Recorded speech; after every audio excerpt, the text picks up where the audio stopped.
अब ऐसे में ये जो आपने दरख्तों की तादाद बढ़ाने की बात की, इसका इरादा हुकूमत रखती है? ये सारे इक़दाम जो आपने तजवीज़ किए, यकीनन इस पर हुकूमत भी काम कर रही होगी। मैं वक्त बहुत कम है और बहुत अहम मामले की तरफ मुझे आपकी तवज्जो चाहिए, और वो मामला वहीं रूनुमा हुआ है जहां आप इस वक्त मौजूद हैं। काजी फ़ाइज़ ईसा की गाड़ी पर जिस तरह हमले की कोशिश की गई, सिर्फ सब उसको कुछ एलिमेंट्स पाकिस्तान में रिलेट कर रहे हैं हमारे हाई कमिश्नर डॉक्टर फैसल के साथ, लेकिन जो लोग उन्हें ज़ाती तौर पर जानते हैं वो ये समझते हैं कि उनकी इन्वॉल्वमेंट इसमें नहीं हो सकती। लोग उनका कोई पुराना ट्वीट भी शेयर कर रहे हैं जो उन्होंने पाकिस्तान तहरीक इंसाफ की हिमायत में लिखा, शायद जोकिंगली।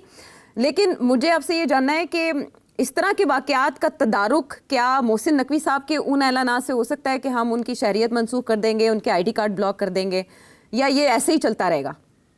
नहीं, ये तीन चार बातें। पहली बात ये है कि ये ऐसे ही चलता रहेगा। दूसरी बात ये है कि हाई कमिश्नर साहब जो हैं, मेरा ख्याल है वो जो जिस ट्वीट की जिक्र कर रहे हैं वो जज्बाती होकर उस वक्त उन्होंने 20 साल पहले या 15 साल पहले कर दिया होगा, when he was a junior foreign office official, और किसी ने सोचा नहीं होगा।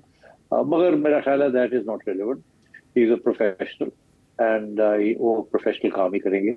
वो किसी किस्म की PTI की हिमायत नहीं करेंगे against government policy. I don't think ये पॉसिबल है। तीसरी चीज ये है कि क्या उन्होंने उकसाया है, वो तो बिल्कुल सवाल ही पैदा नहीं होता। ये कहा पीटीआई जा रहा को है कि उन्होंने पीटीआई सरफे को तो नजर उकसाने किया की जरूरत ही एक्स्ट्रा नहीं है। उसको सिक्योरिटी पहले से कि वो सिक्योरिटी दे देते फ़ाइज़ ईसा को, ये इल्जाम उन पे आयद किया जा रहा है।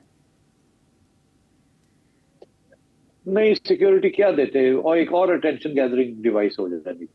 अगर तो होता ना कि वो मानते, अगर तो वो तो बड़े, आपने देखा वो जिस तरीके से इकोनॉमी क्लास में वो गए हैं और क्वाइटली गए हैं वो, तो उन्होंने सिक्योरिटी नहीं मांगी और मांगनी भी नहीं चाहिए। ये PTI वाले हर एक के साथ यही करते हैं। और वो भी एक स्ट्रेटजी के तहत है कि जो लोग हैं उनको शर्मिंदा किया जाए या उनको टारगेट किया जाए। और होता यही है, 10 15 20 लोग होते हैं, but they create a big ruckus. तो ये अब भुगतना पड़ेगा ना। This is part of the politics of this country. घर में भी यही है और बाहर भी यही हो रहा है। तो unfortunately emotions are running very high, and I think that's why this is happening. ये सारे PTI वाले they love Imran Khan. they think he's the greatest, and वो मोहम्मद अली क्ले को भूल गया। They think Imran is the greatest, yes. and he has charisma. He's powerful figure, and इतना बड़ा support base है। और ये मिडिल क्लास जो यहाँ आई है, उनमें वो जैसे कहते हैं ना अंग्रेजी का मुहावरा, नाइसिटीज, वो नाइसिटीज नहीं है जो कि आपके सिविल सर्वेंट्स में होती हैं या खाते पीते बड़े लोगों के होती हैं। These are angry people who finally found a messiah, who finally found a leader, and they believe passionately in him. तो वो करते हैं, तो कोई बात नहीं, ठीक है, that's part of life. आप अगर वो आपको पसंद नहीं करते तो I think that's okay, no problem. मेरा ख्याल है उनके साथ एंगेज करना चाहिए इंस्टेड ऑफ अब्यूजिंग और शनिंग देम। लड़ाई करने की कोई जरूरत नहीं है। वो आपको अगर करते हैं तो उनके साथ डायलॉग कर लें। और मतलब है कि अगर आप सोचें कि कल को अगर मियां नवाज शरीफ साहब बाहर आते हैं कहीं और वो शुरू हो जाते हैं तो हैकल करना, उनको हरास करना, तो मियां साहब खड़े होकर उनसे गपशप मार ले। कोई यार की करते पे हो ना करो, वो क्यों हो गया, चलो जी चलो गाली काट लो, वो गपशप ही मार लो, गालियां तो कटनी है नहीं तुसी। तो मतलब है कि थोड़ा सा डायलॉग भी होना चाहिए ना। I don't blame the PTI वालास। I think they're full of anger, rage, self-righteousness, and they have a great leader. So अब क्या किया जाए? इस डायलॉग की थोड़ी बहुत कोशिश जुनैद सफदर साहब ने की थी, मरियम औरंगजेब साहिबा ने वहीं पर होते हुए की थी। सेठ साहब बहुत चार्ज वॉलंटियर्स हैं, बड़ा मुश्किल है ये काम करना। इवन नवाज शरीफ साहब जब वहाँ पहुँचे तो वो भी बहुत तेज़ी से अंदर एवन फील्ड में दाखिल हुए कि कहीं कोई ऐसी चीज़ ना उन्हें मार दी जाए, पता ही ना चले कहाँ से। मैं समझता हूँ। जी सही सही है जी। और दूसरा ये कि ये है। हाँ, अगर देखिए ना, कल को अगर ये अगर सड़क पे जा रहे हो और इनको कोई मिस फेंक दे, वो पत्थर मार दे, तो उसका नुकसान PTI को होगा। जो जिसके ऊपर पत्थर मारा जाएगा उसका नहीं होगा, उसके लिए बड़ी सिंपैथी होगी। हाँ तो ये PTI वालों को ये भी सोचना चाहिए। ठीक। तो शायद यहाँ पर पाकिस्तान में तो कानून ना चले, लेकिन शायद लंदन की अथॉरिटीज़ या वहाँ के लोकल्स जो हैं वो इस बारे में ज़रूर इकदाम करें कि उन्हें ही कुछ करना पड़ेगा वहाँ का सुकून यकीनी बनाने के लिए, क्योंकि पाकिस्तानी पॉलिटिक्स वहाँ पहुँच चुकी है और वहाँ के लोकल्स को इस वजह से काफ़ी बेचैनी और बेआरामी का सामना करना पड़ता है। इसमें ज़रा बहस है एक के बाद एक प्रोजेक्ट का इफ्तिताह, और अब उन्होंने सबसे ज़्यादा जो सीरियस कंसर्न शो किया है वो स्मोक रिलेटेड है, लेकिन इसमें वो चाहती हैं कि भारत की तरफ से भी हिस्सा डाला जाए। स्मोक डिप्लोमेसी करने का इरादा मरियम नवाज साहिबा रखती हैं और उन्होंने दिवाली की तकरीब से खिताब करते हुए कहा कि वो भारतीय जो वज़ीर आला पंजाब हैं उनको ख़त लिखने का इरादा रखती हैं ताकि वहाँ भी स्मोक के तदारुक के लिए इकदाम किए जाएँ। सिड साहब, आप तो बड़ी अच्छी फ़िज़ाओं में है जहाँ एयर क्वालिटी इंडेक्स बहुत अच्छा, एयर क्वालिटी बहुत अच्छी है, लेकिन पाकिस्तान में ख़तरनाक सूरत हाल है और इसकी वजह से बहुत से मसाइल पैदा हो रहे हैं, यहाँ तक कि सांस रिलेटेड बीमारियाँ और दीगर बीमारियाँ फूट रही हैं। मरियम नवाज साहिबा का ये सीरियस कंसर्न है, और इससे पहले जब मोहसिन नकवी साहब वज़ीर आला पंजाब थे तो उन्होंने आर्टिफिशियल तरीके से बारिश बरसाने का इंतज़ाम किया था इसके खात्मे के लिए, लेकिन अब इस लेवल की कोशिश के एक साथ वाले मुल्क को इन्वॉल्व किया जाए जिसके साथ आपके ताल्लुकात अच्छे नहीं हैं, क्या वो इसमें कामयाब हो पाएंगी मरियम नवाज साहिबा? नहीं, वो नहीं कामयाब होंगी। देखिए, मसला ये है, दिल्ली में भी यही हाल है, लाहौर में भी वही हाल है। कभी Delhi is the most polluted city in the world, कभी लाहौर नंबर ले जाता है। आपस में इनकी कंपटीशन चलती है। तो वजह दो इसकी वजूहत है, मोटी मोटी बात, बहुत सी और भी वजूहत है, मगर एक तो ये कंजेशन बहुत है और गाड़ियों के दोनों मुल्कों के दोनों सिटीज के अंदर हाई पॉपुलेशन, कंजेशन एंड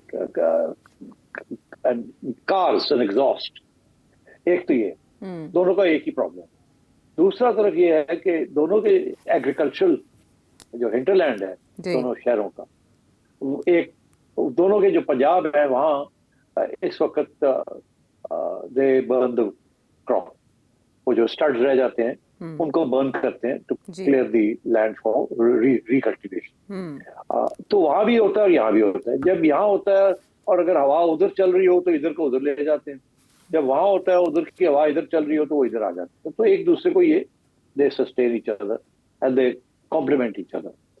बहुत से पहले ये सोचा कि किसी तरीके के साथ ये बंद किया जाए। उन्होंने भी पंजाब हुकूमत जो वहां की है उन्होंने भी तो कोशिश की कि किसी तरीके के साथ ये मामला जो है इसको रोका जाए, मगर अभी तक उनके पास कोई सोल्यूशन नहीं निकली।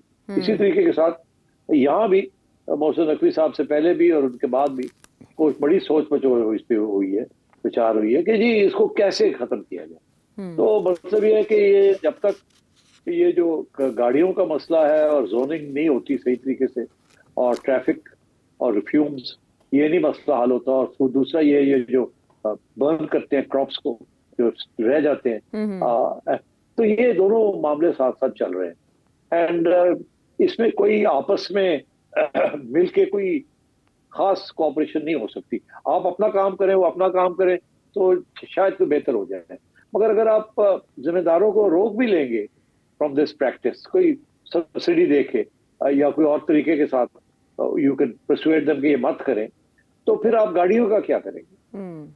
क्या आप यहाँ शहरों के अंदर जोनिंग पॉलिसीज ला सकते हैं कि जी इस वक्त से इस वक्त तक इससे ज्यादा गाड़ियां शहर के अंदर नहीं आएंगी? जैसे लंदन उन्होंने जोन्स बनाई हुई है, zone 1, zone 2, zone 3, zone 4। How do you think they cleaned up London? उन्होंने दो यहाँ इकदाम किए। एक तो ये कि उन्होंने कहा जी इससे ज्यादा दिन के अंदर गाड़ियां नहीं आ सकती और जो आएगी वो फाइन पे करेंगी। फिर उन्होंने जोन बना दी कि जी आपके जब इसकी एक जोन से दूसरी जोन जाएंगे तो you will be charge automatically for doing that. फिर ये कि जी आप so they made it more expensive for cars to operate inside the city. और उसके बाद फिर बड़े strong regulations हैं on exhaust fumes and quality of cars and buses. And now the increasing use of electric cars. तो बहुत से इस पे issues हैं।